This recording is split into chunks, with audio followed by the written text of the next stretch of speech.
বিয়ে তো খারাপ জিনিস না। বিয়ে আমার মনে হয় যে আমার সহপাঠীরা, আমার ক্লাসমেটরা, ওরা কিন্তু রিলেশনশিপ বা এগুলো কিন্তু করে। আমার মনে হয় এগুলো না করে বিয়ে করাই বেটার। বিয়ে করা ভালো, একটা হালাল ওয়েতে তুমি থাকো।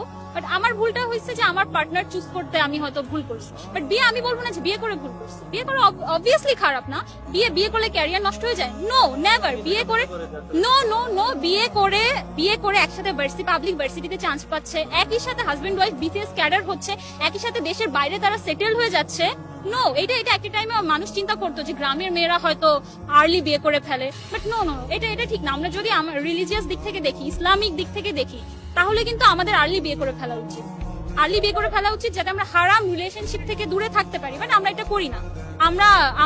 আমাদের সমাজে আমরা এরকম প্রচলিত আমরাই করে ফেলছি যে আমরা রিলেশনশিপে থাকি, পড়াশোনা করি, পরে যে বিয়ে করবো।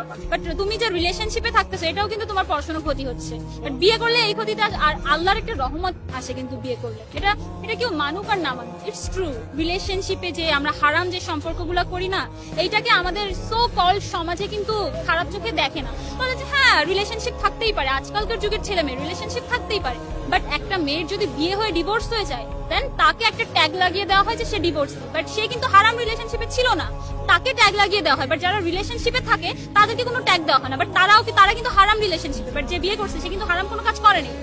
বাট যে হারাম করেনি তাকে ট্যাগ দেওয়া হয়, বাট যে হারাম করছে তাকে ট্যাগ দেওয়া হয় না। আমাদের সোসাইটিটা আসলে এরকম। এই সোসাইটি থেকে বের হওয়ার জন্য আসলে আমার বাইরে মুভ করার ইচ্ছা, যদিও ফ্যামিলি দিতে চায় না।